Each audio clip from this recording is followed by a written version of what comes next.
नमस्कार दोस्तों, कैसे हैं आप। एक बार फिर से रविकांत त्रिपाठी आज आपके सामने हाजिर हैं और आज का हमारा विषय है जयशंकर प्रसाद जी के द्वारा लिखा हुआ कामायनी ग्रंथ से लिखा हुआ श्रद्धा और मनु, जो कि 5वें चैप्टर के रूप में हमारे सामने है हिंदी के काव्यखंड से। तो आज हम लोग शुरू करेंगे श्रद्धा और मनु चैप्टर को। लेकिन इस चैप्टर को शुरू करने के पहले एक छोटा सा रिक्वेस्ट मैं आपसे करूंगा कि यदि मेरा वीडियो आपको अच्छा लगता हो तो प्लीज को लाइक जरूर करते चलिएगा। और आज हम लोग इसकी संपूर्ण व्याख्या देखेंगे। व्याख्या इन द सेंस, इसके पहले वाला जो वीडियो हमने बनाया था, चूंकि ये दूसरा पार्ट है इस कविता का, पहला वीडियो जिसमें बनाया था उसमें हम लोगों ने जयशंकर प्रसाद जी की पूरी जीवनी, उनकी भाषा शैली और उनका काव्य कृतियां वगैरह देखा था। और आज इस दूसरे चैप्टर में और आज इस दूसरे पार्ट में हम लोग श्रद्धा मनु की व्याख्या करेंगे, एक एक छंद का, और सारी व्याख्या को पढ़ते हम लोग चलेंगे। कामायनी नामक ग्रंथ से लिया गया है, इसलिए थोड़ा सा फिलोसॉफिकल भी है, यानी थोड़ा सा दार्शनिक है। तो मैं बता रहा था, इसका प्रसंग ये है कि एक समय ऐसा अपने यहाँ हिंदू धर्म के सनातन पद्धति में माना जाता है कि पूरे संसार में जब सबसे ज़्यादा पाप बढ़ जाता है, या यूं कहें कलयुग खत्म होता है, तो चारों तरफ जल प्लावित होता है, लगातार वर्षा होती रहती है और बहुत ज़्यादा वर्षा होने की वजह से पूरे संसार में जल भर जाता है। सभी जीव जंतु उसमें मार दिए जाते हैं, समाप्त हो जाते हैं और फिर नए सिरे से सृष्टि की रचना होती है। कुछ ऐसा ही प्रसंग आया था उस समय। भगवान श्री विष्णु जी ने मत्स्य अवतार लेकर के और एक बड़े से नाव में जितने भी जीव इस धरती पे हैं सबकी प्राणवायु को बचा करके एक मनु नाम के व्यक्ति को लगा दिया था और उनसे कहा था इस नाव को किनारे लेते जाओ, जहां जाके यह नाव रुक जाएगी वहीं से तुम्हारी इस सृष्टि की रचना का एक नया अध्याय शुरू होगा और तुम नई सृष्टि की यहां से रचना करना। तो ये जो मनु जी महाराज थे, ये नाव को लगाते हुए लेके पहुंचे और हिमालय के पास जाके नाव रुक गई है। मनु जी नाव से उतरे हैं, चारों तरफ निर्जन है, सन्नाटा है, क्योंकि पूरी जितनी भी संस्कृति थी, संसार के जितने जीव थे सब समाप्त हो चुके हैं, कोई जीवित नहीं है। और ऐसी स्थिति में नाव जाके किनारे हिमालय की तलहटी में लगती है। वहां पे पहले से श्रद्धा नाम की एक स्त्री उपलब्ध है। श्रद्धा कौन? जाहिर सी बात है कि एक मानव पात्र अगर है तो एक, यानी पुरुष पात्र है तो एक स्त्री पात्र भी होना चाहिए, तभी संसार का नियम आगे बढ़ सकता है। बिना स्त्री और पुरुष के संयोग के नई संतति का उत्पन्न होना संभव नहीं है। तो एक महिला पात्र का चयन किया गया जिसको नाम दिया गया श्रद्धा। तो श्रद्धा और मनु के प्रथम मिलन की यह कहानी है, जिसमें प्रेम भी है और करुणा भी है और सबसे बड़ी चीज के दर्शन भी है, जिसे हम लोग देखेंगे। तो आइए इसको शुरू करते हैं। शुरू करने के पहले एक छोटा सा रिक्वेस्ट कि प्लीज अगर हमारा वीडियो आपको अच्छा लग रहा हो तो लाइक जरूर करते चलिएगा। और देखिए, मैं व्याख्या तो करता हूं, लेकिन रस, छंद, अलंकार या संधि समास से संबंधित कोई भी प्रश्न अगर आपके मस्तिष्क में आता है तो उसे आप हमारे कमेंट बॉक्स में जरूर डाल दीजिएगा, हम उसको सॉल्व करने का प्रयास जरूर करेंगे। तो आइए शुरू करते हैं इसकी व्याख्या को। चैनल अगर आपने अभी तक मेरा सब्सक्राइब नहीं किया तो उसको सब्सक्राइब करते हुए चलिएगा। और मैं पढ़ता हूं छंद, इसके बाद हम लोग व्याख्या करेंगे। पहला छंद इसका है, कौन तुम जलनिधि संस्कृत तीर, तरंगों से फेंकी मणि एक, कर रहे निर्जन में चुपचाप प्रभा की धारा से अभिषेक। तुम कौन हो? यह प्रश्न उठता है श्रद्धा की तरफ से, क्योंकि श्रद्धा पहले से हिमालय की तलहटी में मौजूद है। मनु नाव लेके पहुंचते हैं, तो जो पहुंचेगा वही बताएगा, जो पहले से है वो पूछेगा। तो श्रद्धा पूछती है, कौन तुम कौन हो? इस संसार रूपी सागर के किनारे पर खड़े तुम कौन हो?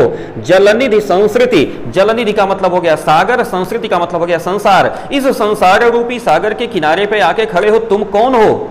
और इस निर्जन में चुपचाप तुम खड़े हो। ऐसा लग रहा है कि यह संसार रूपी सागर से निकाल करके एक मणि के रूप में तुम लाए गए हो। जैसे संसार में से तमाम सारे रत्न निकलते हैं, वैसे ही संसार रूपी सागर से निकले हुए एक रत्न हो तुम। क्यों? क्योंकि तुम प्रभा की धारा से अभिषेक करते प्रतीत हो रहे हो। तुम्हें देख के ऐसा लग रहा है कि प्रभा की धारा यानी बिजली, प्रभा यानी बिजली, यानी अत्यंत प्रकाश निकल रहा है तुम्हारे शरीर। तुम अभिषेक कर रहे हो प्रभा की धारा से, तुम्हारे शरीर से एक अतुलनीय तेज निकल रहा है। निश्चित रूप से तुम साधारण व्यक्ति नहीं हो। तुम बताओ, तुम हो कौन? अगले छंद में फिर पूछती है श्रद्धा, मधुर विश्रांत और एकांत जगत का सुलझा हुआ रहस्य, या एक करुणा में सुंदर मौन और चंचल मन का आलस्य। तुम हो कौन? मधुर विश्रांत और एकांत जगत का सुलझा हुआ रहस्य, यह जो पूरा संसार है जो आज पूरी तरह समाप्त हो चुका है, मुझे भी पता है प्रलय हो चुका है। इस प्रलय की अवधि में भी तुम एक अकेले बच गए हो। तुम साधारण नहीं हो सकते, तुम एक रहस्य हो। कौन हो तुम? मधुर विश्रांत और एकांत, मधुर का मतलब होता है आनंददायक, विश्रांत का मतलब होता है थका हुआ। तुम बहुत ज्यादा थके हुए हो, लेकिन तुम्हारे चेहरे से थकावट प्रतीत नहीं हो रही है। इस एकांत निर्जन स्थान में तुम खड़े हो, तुम कौन हो? क्या तुम कौन हो? क्या तुम एक करुणामय सुंदर मौन हो? करुणामय सुंदर मौन। अब ध्यान दीजिएगा, मौन कैसा है? करुणामय है लेकिन सुंदर है। यानी मनु एकदम शांत है, जवाब नहीं दे रहा है। श्रद्धा पूछती है लेकिन मनु जवाब नहीं दे रहा, तो श्रद्धा फिर कहती है यह जो करुणामय जो सुंदर मौन है, यानी तुम जो हृदय से तो तुम्हारे करुणा झलक रही है, तुम्हारे चेहरे से थकावट झलक रही है, लेकिन मौन जो तुम्हारा सुंदर है, ये तुम कौन हो? चंचल मन का आलस्य तो नहीं हो? मन कभी भी आलस्यमान नहीं होता, विरोधाभास अलंकार। चंचल मन का आलस्य, मन बहुत चंचल होता, अभी यहाँ है अभी अमेरिका पहुंच जाएगा, तो कह रही है चंचल मन का आलस्य, यानी जो मन का मस्तिष्क बहुत चंचल होता है, जो मनुष्य का मस्तिष्क थोड़ा चंचल होता है, उसका आलस्य, यानी उसको अलसाई रूप में तुम लेके खड़े हो, कुछ बोल नहीं गए, एकदम शांत खड़े हो, तुम कौन हो? सुना जब मनु ने मधुर गुंजार, सुना यह मनु ने मधुर गुंजार, मधुकरी कासा जब सानंद, किए मुख नीचा कमल समान, प्रथम कवि का ज्यों सुंदर छंद। जब मनु ने ये मधुर गुंजार सुना, स्त्री की आवाज थी, उसमें गुंजार था, यानी उसमें गुंजन थी, उसमें झनकार थी, सुंदर थी। जब मनु ने यह झनकार युक्त सुंदर आवाज सुनी तो क्या हुआ? मधुकरी कासा आनंद, यानी उनके मन में ऐसा आनंद उठा जैसे कमल को देख करके भंवरे के मन में आनंद उठता है कि अब पराक्रम मिलेगा, अब हमको भोजन आनंद मिल जाएगा। मधुकरी का ऐसा आनंद प्रतीत हुआ जब यह गुंजारमयी बात मनु के कानों में पड़ी। और मनु ने क्या किया? पहली चीज मनु के सामने, यह लड़की कौन है इस बात का आश्चर्य, यानी यह महिला कौन इस बात का आश्चर्य। जब सारा संसार समाप्त हो चुका है, मुझे बताया गया कि मैं ही अकेला जीवित बचा हूं, तब यह दूसरी कौन? इस तरह के बहुत सारे ऐसे संकोच भरे वातावरण में मनु ने क्या किया? अपना सिर नीचा झुका लिया। संकोच में भी कह लीजिए, सम्मान में भी कह लीजिए कि ये मुख नीचा कमल समान, कमल के समान मुख नीचा कर लिए, जैसे सूर्यास्त हो गया हो। जब सूर्यास्त हो जाता है ना, सूर्यास्त हो जाता है, कमल अपना मुख नीचे कर लेते हैं, तो ठीक वैसे ही मनु के चेहरे पर का जो तेज था वो चला गया और उनका चेहरा कमल के समान नीचे हो गया और उनके मन में वैसा ही प्रेम प्रस्फुटित हुआ जैसे प्रथम कवि का पहला छंद निकला था। प्रथम कवि की कहानी मिलेगी आपको श्री वाल्मीकि जी महाराज की, जिन्होंने अपने जीवन काल में एक क्रौंच पक्षी, सामान्यतः उसको पपीहा कह सकते हैं, लेकिन क्रौंच पक्षी दोनों, यानी उसकी मादा और नर दोनों आपस में प्रणय लीला में लिप्त थे। उसी समय किसी बहेलिये ने बाण मार दिया और जो क्रौंच पक्षी था उसको बाण लग गया। उसकी जो मादा पक्षी थी वो विलाप कर रही थी। इसको देख करके उनके मन में पहली कविता प्रस्फुटित हुई थी, यत् क्रौंच मिथुनादेक अवधि काम मोहितम। तो जैसे प्रथम कवि का पहला सुंदर छंद प्रणय के वियोग में निकला था, वैसा ही मनु के मन में भी आनंद प्रतीत हुआ। आगे कहते हैं, एक झटका सा लगा सहर्ष निखरने लगे लुटे से कौन, गा रहा यह सुंदर संगीत कुतूहल रह न सका फिर मौन। एक झटका सा लगा मनु को, अरे ये कौन बोला पीछे से, जब मैं ही यहाँ अकेला हूं, जब मुझे बताया गया कि मेरे अलावा इस संसार में दूसरा कोई है ही नहीं, तो यह आवाज किसकी आई? एक झटका सा लगा, लेकिन उस झटके में भी हर्ष सम्मिलित था, सहर्ष, खुशी के मारे झटका लगा कि अच्छा कोई तो है मेरे साथ। निखरने लगे लुटे से कौन, वह जो लुटा हुआ मनु था, जब उसको पता चला था सब कुछ समाप्त हो गया, मैं अकेला बचा हूं, पता नहीं मैं भी जीवित बचूंगा कि नहीं बचूंगा, वह लुटा हुआ, वह ठगा हुआ, वह हताश मनु फिर निखरने लगा, फिर उसके अंदर आनंद पनपने लगा और अपने मन में सोचा कौन गा रहा यह सुंदर संगीत, कौन गा रहा है, यह जो महिला आवाज दे रही है ये कौन है, यह आवाज कहां से आ रही है। कुतूहल रह न सका फिर मौन, जो मनु के मन के अंदर का कौतूहल था, मनु के मन के अंदर जो जिज्ञासा थी, मनु के मन के अंदर जो इच्छा थी, वह मौन नहीं रही बल्कि वह प्रस्फुटित हो गई और निकल पड़ी। आगे कहते हैं, और जब प्रस्फुटित हुई, जब आंखें खोली, कहा ना मुख नीचा कमल समान, जब चेहरा उठाया और सामने देखा तो क्या देखते हैं, और देखा वह सुंदर दृश्य, सामने सुंदर दृश्य दिखाई दिया। क्या? नयन का इंद्रजाल अभिराम, कुसुम वैभव से लता समान, चंद्रिका से लिपटा घनश्याम। सामने जब श्रद्धा दिखाई दी तो श्रद्धा के आकृति की कल्पना कर रहे हैं मनु। देखिए जयशंकर प्रसाद जी की शब्द रचना, इसको कहते हैं शब्द चित्र। शब्दों से चित्र खींच देना, आपको देखने से लगे कि अच्छा ऐसा ही था, ये शब्द चित्र कहलाते हैं। कह रहे हैं और देखा वह सुंदर दृश्य, और मनु ने सुंदर दृश्य देखा। क्या क्या देखा? नयन का इंद्रजाल अभिराम, नेत्रों में जैसा लगा कि जादू डाल दिया गया हो। इंद्रजाल मतलब जादू, अभिराम अत्यंत ही सुंदर जादू जैसा अनुभव हुआ। और कहते हैं कुसुम वैभव में लता समान, यानी ऐसी लता, यानी जो श्रद्धा थी उसके शरीर की कल्पना कर रहे हैं, ऐसी लता जो कुसुम वैभव से संपन्न थी, यानी अंग प्रत्यंग ऐसा लग रहा था कि छोटे छोटे फूल खिले हों, यानी आभूषण वस्त्र इत्यादि से अलंकृत लता के समान वह सामने दिखाई दी। और ऐसा लगा कि घनश्याम चंद्रिका में लिपटा हुआ है, यानी बादल जो है चांदनी में लिपटा हुआ है, चांदनी में लिपटा हुआ बादल जैसे दिखाई देता है वैसे ही श्रद्धा सामने दिखाई दी। और आगे लिखते हैं कि वह दिखने में कैसी थी, तो फिर उसकी प्रशंसा में आगे जयशंकर प्रसाद जी लिखते हैं, हृदय की अनुकृति बाह्य उदार, एक लंबी काया उन्मुक्त, मधुपवन क्रीड़ित ज्यों सी सुसाल, सुशोभित हो सौरभ संयुक्त। लंबी काया थी, यानी पूरा शरीर एकदम सीधा लंबा था, उन्मुक्त ऊंचा था। उन्मुक्त यानी एकदम प्रभावशाली था, उन्मुक्त मतलब उठा हुआ होता है, प्रभावशाली लंबा शरीर था। और हृदय की अनुकृति बाहर दिख रही थी, ऐसा लग रहा था हृदय के अंदर जो प्रेम होना चाहिए वह प्रेम बाहर झलक रहा है। हृदय की अनुकृति बाह्य उदार, बाहर जो उदारता थी वो हृदय की अनुकृति थी, हृदय के अंदर जो प्रेम होता उसकी प्रतिकृति दिखाई दे रही थी। और शरीर कैसा था, लंबा उदार था, सुंदर था। और कैसे थे, ऐसा लग रहा था कि मधुपवन से क्रीड़ित ज्यों शिशु साल, साल का छोटा वृक्ष, साल पहाड़ी वृक्ष है, पर्वतों पे पाया जाता है, चीड़ है, देवदार है, साल है, कह रहे साल का छोटा वृक्ष जैसे मुलायम हवाओं से खेल रहा हो और सौरभ यानी पराग कणों यानी सुगंध से युक्त हो, वैसी ही दिख रही थी श्रद्धा सामने। और अब उसके वस्त्रों का वर्णन कर रहे हैं कि वो क्या पहने हैं, कैसे पहने हैं। तो अगले क्षण में लिखते हैं, मसृण गांधार देश के नील, मसृण गांधार देश के नील रोम वाले मेषों के चर्म ढक रहे थे, उसका बपुकांत बन रहा था कोमल वर्म। मसृण का तात्पर्य होता है चिकना या मुलायम। तो कह रहे हैं मसृण गांधार देश के नील रोम वाले मेषों के चर्म, जो उसने वस्त्र पहने थे नीले रंग के, ऐसा लग रहा था कि गांधार देश जो वर्तमान का अफगानिस्तान है, वहां की भेड़ें बड़ी सुंदर होती हैं, उनके भेड़ों से ऊन निकाल करके शाल रजाइयां इत्यादि बनती हैं। तो कह रहे हैं मसृण यानी बहुत ही चिकने रोए वाले गांधार देश की भेड़ों के चर्म से बना हुआ वस्त्र पहनी थी वो, यानी जो उसके वस्त्र थे ऐसे प्रतीत हो गए थे कि गांधार देश, मैंने बताया वर्तमान का अफगानिस्तान, वहां की भेड़ों से निकाले गए मुलायम ऊन से बना हो। ढक रहे थे उसका सुंदर वपु, क्या ढक रहे थे, वपुकांत, वपु का मतलब होता है शरीर, वपु यानी शरीर, उसका शरीर ढक रहे थे, बन रहा था कोमल वर्म। और उसके शरीर के जो वस्त्र थे वो अत्यंत ही कोमल थे, उस वस्त्रों के संयोग से उसका शरीर भी बड़ा कोमल दिखाई दे रहा था, यानी उसके शरीर में भी कोमलता प्रस्फुटित हो रही थी, दिखाई दे रही थी। अगले छंद में कहते हैं जयशंकर प्रसाद जी, नील परिधान बीच सुकुमार, नील परिधान बीच सुकुमार, खुल रहा मृदुल अधखुला अंग, खिला हो जो बिजली का फूल, मेघवन बीच गुलाबी रंग। कैसा लग रहा था, नील परिधान बीच सुकुमार, परिधान यानी वस्त्र नीला है, शरीर कैसा है, सुकुमार है, सुंदर कोमल यानी सुकोमल शरीर नीले परिधान के बीच कैसा खिल रहा था, अधखुला अंग, अधखुला अंग यानी जो शरीर के अंग खुले हुए थे और जो शरीर के अंग वस्त्र से ढके हुए थे, दोनों मिल करके बहुत ही ज्यादा सुंदर दिखाई दे रहे थे।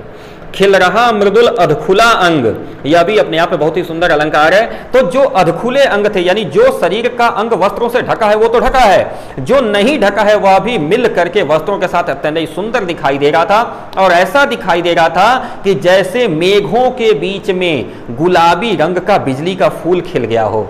नीले आकाश में जब बिजली चमकती है ना, तो बादलों के बीच में जैसे दिखती है, वैसे ही नीले कपड़े को बादल मान लिया और जो अधखुला अंग है, जो शरीर का अंग जो कपड़ों से व्याप्त नहीं है, जो दिखाई दे रहा है, उसको बिजली मान लिया। यानी शरीर का रंग इतना गोरा है कि ऐसे लग रहा है कि गुलाबी रंग की बिजली चमक पड़ती हो उस नीले वस्त्रों के बीच से। आगे लिखते हैं, ओह वह मुख, आहा क्या सुंदर मुख है, पश्चिम के व्योम बीच जब घिरते हो घनश्याम, अरुण रविमंडल उनको भेद दिखाई देता हो छविधाम। आहा वो मुख कितना सुंदर है, ओह वह मुख, वह चेहरा कितना सुंदर है, कैसा, जैसे लगता है पश्चिम के व्योम, यानी शाम को जब सूर्यास्त होने जाता है पश्चिम दिशा में, व्योम का मतलब होता है आकाश, पश्चिम दिशा के व्योम में जब शाम को घनश्याम यानी बादल घिर गए हों और उस समय सूर्य डूबते समय उनको भेद करके जिस तरह से प्रकाश निकालता है, ठीक वैसे ही उसके चेहरे से प्रकाश निकल रहा है। ऐसा लग रहा है कि जो नीले रंग का वस्त्र है वह बादलों के समान उनके चेहरे रूपी सूर्य को ढकने का प्रयास कर रहा है, और वह सूर्य उसमें से आभा के साथ, ओज के साथ, प्रकाश के साथ प्रस्फुटित हो रहा है। इतनी सुंदर है वो श्रद्धा। कैसी सुंदर है? चेहरा कैसा है? इतना सुंदर है जैसे पश्चिम दिशा में शाम को जब सूर्य डूबने जाता हो और अगल बगल के बादल वहां आ जाते हैं, उन बादलों को बीच से छेद करके सूर्य की प्रकाश निकलती हो, वैसे ही उस नीले परिधान के बीच में से उसका सुंदर मुख दिखाई दे रहा है। बाल कैसे हैं? अगले छंद में फिर जयशंकर प्रसाद जी लिखते हैं, घिर रहे थे घुंघराले बाल, घिर रहे घुंघराले बाल, अंश अवलंबित मुख के पास, नील घन सावक से सुकुमार सुधा भरने को विधुपास। बाल कैसे हैं? भाई जब शरीर सुंदर है, वस्त्र सुंदर है, मुख सुंदर है, तो बाल को सुंदर होना ही होना है। कह रहे घिल रहे थे घुंघराले बाल, घुंघराले बाल खिल रहे थे। बाल कैसे हैं? घुंघराले हैं। अंश अवलंबित, अंश का मतलब होता है कंधा, अंश यानी कंधे, अंश अवलंबित कंधे पे टिके हुए और मुख के पास यानी चेहरे के पास कंधे पे टिके हुए घुंघराले बाल हैं श्रद्धा के। कैसे? नील घन शावक से सुकुमार, शावक का मतलब होता है बच्चा। किसका? घन शावक, बादल का बच्चा, मानवीकरण अलंकार। घन शावक, बादल का बच्चा, मानवीकरण अलंकार। नीले रंग के, नीले रंग के बादलों के बच्चे के समान लग रहा है कि ऐसा लग रहा है कि अमृत लेने के लिए विधु यानी चंद्रमा के पास गए हों। विधु का मतलब होता है चंद्रमा, चंद्रमा को सुधाकर भी कहते हैं, अमृत की खान होता है, चांदनी, शांति देता है चंद्रमा। तो कह रहे ऐसा लग रहा है कि बादलों के बच्चे चंद्रमा के पास अमृत भरने के लिए गए हों, वैसे ही ये बाल, बादलों के बच्चे मुख रूपी चंद्रमा के पास अमृत लेने के लिए गए हों। इतना सुंदर तो उसका बाल है। अच्छा, सब कुछ अच्छा हो, उनमें भी सबसे महत्वपूर्ण क्या होती है? मुस्कुराहट। अगर आपके चेहरे पे मुस्कान है, यदि आपके चेहरे पे मुस्कुराहट है, आनंद है ना, तो आप किसी को भी बहुत आसानी से जीत सकते हैं, किसी को भी आसानी से अपने वश में कर सकते हैं। कहते हैं जयशंकर प्रसाद जी, और मुंह पे वह मुस्कान, मुंह पे जो मुस्कुराहट है, आहा क्या आनंद है। और मुंह पे वह मुस्कान, रक्त किसलय पर ले विश्राम, अरुण की एक किरण अम्लान, अधिक अलसाई हो अभिराम।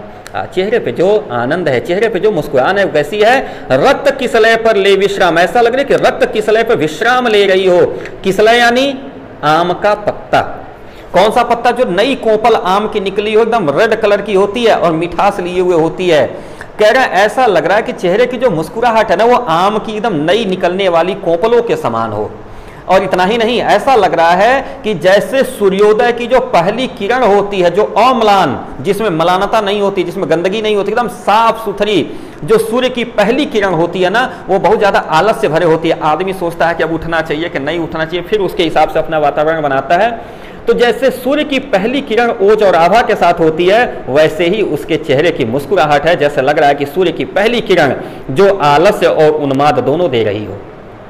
और जब इतना कुछ देखा मनु ने, तो स्वतः आवाज निकल पड़ी, प्रस्फुटित हो चुकी, और बोला, कहा मनु ने नभ धरणी बीच, बना जीवन रहस्य निरुपाय, एक उल्का सा जलता भ्रांत, शून्य में फिरता है असहाय। कहा मनु ने, नभ और धरणी के बीच, ऊपर आकाश है, नीचे धरती है, और मैं पूरे संसार को देख रहा हूं अपने सामने मरते हुए। भाई हमारे घर में एक व्यक्ति की मृत्यु हो जाए तो हम बड़े ज्यादा अवसाद में चले जाते हैं, जिसने अपने आंख के सामने पूरे संसार को नष्ट होते हुए देखा होगा, सोचिए वो कितने अवसाद और कितने दुख में होगा। मनु बहुत ही ज्यादा दुख, बहुत ही ज्यादा तकलीफ में है। कहता है मनु कि आकाश और धरती के बीच में जीवन रहस्य बन चुका है, निरुपाय हो चुका है, एकदम सारे जीवन का मैं उद्देश्य खो बैठा हूं, मुझे लग ही नहीं रहा है कि मैं कुछ कर भी सकता हूं। अरे यहां तो मुझे ये लग रहा है कि मैं भी समाप्त हो जाऊंगा। जीवन मेरा रहस्य बन गया है कि मैं अकेला जीवित कैसे बच गया जब पूरा संसार समाप्त हो रहा था। एक उल्का सा जलता भ्रांत, शून्य में फिरता है असहाय। मैं इस शून्य में, शून्य का मतलब होता है आकाश, साहित्य में शून्य का तात्पर्य आकाश भी होता है। जैसे इस पूरे आकाश में एक उल्का पिंड जल रहा होता है, कुछ ही क्षण बाद वो समाप्त हो जाता है, उल्का पिंड यानी एस्ट्रॉयड, उसी तरह मुझे भी लगता है कि इस संसार रूपी आकाश में एक उल्का पिंड की तरह जल रहा हूं और कुछ ही देर में मैं भी समाप्त हो जाऊंगा। कहता है मनु, कौन हो तुम वसंत के दूत, विरस पतझड़ में अति सुकुमार, घन तिमिर में चपलता की रेख, तपन में शीतल मंद बयार। तुम कौन हो? श्रद्धा तो पूछ चुकी है मनु से। अब मनु का प्रश्न है श्रद्धा से, देखो मेरा तो जीवन रहस्य और निरुपाय हो चुका है, उल्का जैसा है, लग रहा है कि कितने देर में समाप्त हो जाएगा। तुम तुम कौन हो जो वसंत की दूत बन के आई हो। जैसे लग रहा है तुम्हारे आने से चारों तरफ वसंत छा गया है, जो पतझड़ था मेरे जीवन का वो वसंत में बदल रहा है। तुम कौन हो? विरस पतझड़ में अति सुकुमार, इस विरस पतझड़ में, रस विहीन पतझड़ में तुम कौन हो, इतनी सुकुमार यहां पे आई हो। घन तिमिर में चपलता की रेख, यह चारों तरफ जो अवसाद का, जो दुखों का अंधकार है, घन तिमिर, बहुत ही घना जो अंधकार है, तिमिर मतलब अंधकार होता है, इस घने अंधकार में बिजली की रेखा की तरफ तुम आई हो। इस अवसाद और दुख रूपी अंधकार में मैं मर रहा हूं, इसमें तुम एक बिजली के प्रकाश की रेखा की तरह आई हो। यह जो मैं तप रहा हूं, ये जो दुख और जो वियोग की अग्नि है मेरे ऊपर ना, इसमें शीतल मंद बयार बन के तुम आई हो। तुम कौन हो? लगा कहने आगंतुक व्यक्ति, मिटाता उत्कंठा सविशेष, दे रहा हो कोकिल सानंद सुमन का जो मधुमेह संदेश। लगा कहने आगंतुक व्यक्ति, लगा कहने आगंतुक व्यक्ति, आगंतुक व्यक्ति कौन? श्रद्धा। क्यों? क्योंकि मनु नाव से पहुंचे हैं, निर्जन स्थान में चुपचाप बैठे हुए हैं, लग रहा है कि सब कुछ समाप्त हो गया है, और तब तक श्रद्धा सामने से आ जाती है। यानी आगंतुक व्यक्ति का संबोधन किसके लिए है? श्रद्धा के लिए। तो श्रद्धा ने क्या किया? लगी कहने, बताते लगी। क्या बताई? मिटाता उत्कंठा सविशेष, सविशेष उत्कंठा को मिटाते हुए। उत्कंठा का मतलब होता है इच्छा। मन में जो इच्छा थी ना कि ये क्या हो रहा है, मैं तो लग रहा था पूरा संसार समाप्त हो गया, मैं ही अकेला बचा हूं, इसमें ये भी बची हुई है, इस तरह की जो उत्कंठा थी, इसको मिटाते हुए श्रद्धा ने क्या कहा? दे रहा कोकिल सानंद सुमन का जो मधुमेह संदेश। कोयल जैसी मधुर भाषा में, जैसे कोयल की वाणी बड़ी मीठी होती है ना, वैसी ही मीठी वाणी में ऐसा लग रहा कि पुष्पों से सदगंध लेकर के बहुत ही सुंदर पराग कणों युक्त बहुत ही मीठी और सुंदर भाषा में बोली। भरा था मन में नौ उत्साह, सीख लो ललित कला का ज्ञान, इधर रह गंधर्वों के देश पिता की हूं प्यारी संतान। श्रद्धा ने कहा कि मेरे मन में एक बड़ा उत्साह भरा हुआ था, मेरे मन में एक बड़ा उत्साह भरा हुआ था कि मैं ललित कला का ज्ञान सीख लूं। ललित कला यानी नृत्य हो सकता है, संगीत हो सकता है, चित्रकला हो सकता है, ये ललित कलाएं हैं। कह रहे ललित कला का ज्ञान सीखने के लिए मैं यहाँ चली आई। कैसे? क्योंकि यह हिमालय है, यह गंधर्वों का देश है, यहाँ गंधर्व रहा करते हैं। यक्ष, किन्नर और गंधर्व तीन ऐसे देवता हैं जो नृत्य और संगीत में बड़ी रुचि रखते हैं। तो कह रहे इधर गंधर्वों के देश में मैं अपने पिता की बड़ी प्यारी संतान हूं, और मैं यहाँ आई थी ताकि इन गंधर्वों के देश में आकर के मैं ललित कला का ज्ञान सीख लूंगी। और अगले कहती हैं, दृष्टि जब जाती हिमगिरी और प्रश्न करता मन अधिक अधीर, धरा की यह सिकुड़न भयभीत, आह कैसी है क्या है पीर। लेकिन जब मैं हिमालय की तरफ देखती हूं, जब मेरी नजर हिमालय की तरफ जाती है, नजर जब जाती है हिमगिरी की तरफ, तो प्रश्न करता मन अधिक अधीर, मन बहुत ज्यादा अधीर होकर के, धैर्य से रहित होकर के, व्याकुल होकर के मुझसे प्रश्न करता है कि धरा की यह सिकुड़न भयभीत, यह धरती पे जो हलचल हो रही है, धरा पे जो संकुचन हो रही है, ये मुझे बड़ी भयभीत कर रही है। आखिर यह संसार में लोगों के बीच में व्याप्त दुख किस चीज का है? क्या ऐसा कष्ट है, कौन सा ऐसा दुख है जो संसार को परेशान किए हुए है? यह मुझे भी परेशान करता है। बढ़ामन और चले थे पैर, शैलमालाओं का यह श्रृंगार, आंख की भूख मिटी यह देख, आह कितना सुंदर संभार। मैं जब घर से निकली थी तो मेरे मन में एक चिंता थी कि इस संसार में इतना कष्ट, सब लोग एक दूसरे से इतने परेशान, इतने व्याकुल क्यों हैं? ये सारा कष्ट मेरा दूर हो गया यहाँ आकर के। कैसे? जब मैं यहाँ आकर के देखी और शैलमालाओं का सुंदर श्रृंगार, शैल यानी पर्वत, पर्वत श्रृंखलाओं का यह जो सुंदर श्रृंगार, जो प्रकृति ने इसका श्रृंगार किया है, सुंदर सुंदर हरे हरे पेड़ हैं, सुंदर सुंदर झरने हैं, सुंदर सुंदर पशु पक्षी इसमें निवास करते हैं, इसको देख करके मेरे मन में बड़ा आनंद आया। आंख की भूख मिटी यह देश, आंखों की जो भूख थी ना वो मिट गई। आह कितना सुंदर संभार, यह संभार, संभार का मतलब सब लोग एक जगह मिल करके एक जगह रहना, संभार, ये सब एक साथ मिलजुल करके कितने सुंदर तरीके से रहते हैं, यह देख करके मेरी आंखों की भूख मिट गई और मुझे बड़ा आनंद आया। और यहां देखा क्या? कुछ बलि का अन्न, भूत हितरत किसका यह दान, इधर कोई है अभी सजीव, ऐसा मेरे मन में अनुमान। यहां आकर देखा बलि का अन्न, बलि का अन्न मतलब दान का अन्न, बलि का मतलब होता है दान। यानी यहां आके मुझे लगा कि कोई ऐसा है जो दूसरे के लिए भी जीता है, जो किसी दूसरे के लिए भी संसाधन जमा के रखा है। मनु की तरफ इशारा कर रही है कि तुम मुझे ऐसे दिखे हो जो इस संसार की सुरक्षा के प्रति संकल्पित हो कि यह संसार पुनः चलना चाहिए। यहां आकर मुझे लगा कि कुछ बलि का अन्न दिखाई दिया, यानी कुछ दान की सामग्री दिखाई दी जिससे संसार को सामर्थ्य दिया जा सकता है। भूत हित रत यह किसका दान। भूत का मतलब होता है प्राणी, प्राणियों के हित में रत यह किसका दान है, यह मैं छवि से चिंता कर रही हूं, सोच रही हूं, यही अर्थ में निकालने का प्रयास कर रही हूं कि प्राणियों के हित में यह किसका दान है। इनका मतलब है कि इधर कोई अभी सजीव है, सब नहीं समाप्त हुआ, कुछ शेष बचा है, इधर है कोई अभी सजीव, ऐसा मन में अनुमान, ऐसा मेरे मन में अनुमान लगता है कि अभी कोई न कोई सजीव यहां पे है। तो ये था व्याख्या पहले छंद से लेकर के 18वें छंद तक। अभी कुल 18 छंद और हैं जिनकी व्याख्या हम लोग पार्ट 3 में करेंगे। और मुझे लगता है कि ये वीडियो आपको अच्छा लगा होगा, इसकी व्याख्या आपको अच्छी लगी होगी। यदि अच्छा लगा होगा, जो लोग भी हमारे वीडियो के सेशन में बाद में जुड़े हैं उनसे रिक्वेस्ट करूंगा कि लाइक और शेयर जरूर करते रहिएगा, चैनल सब्सक्राइब कर लीजिएगा ताकि अगले वीडियो का पार्ट जल्दी ही आएगा आपके साथ। तब तक के लिए आप हमारे साथ बने रहिए। रस, छंद, अलंकार, संधि, समास से संबंधित कोई प्रश्न हो तो उसको कमेंट बॉक्स में डाल दीजिए, मैं जवाब दूंगा। तो फिर चलते हैं, तैयारी करते हैं अगले वीडियो की, जल्दी ही मिलते हैं। Ravikant Tripathi, administrative officer, lecturer Hindi, युग निर्माण, सीनियर सेकेंडरी स्कूल देवरिया, खास देवरिया। फिर नमस्कार, सत श्री अकाल।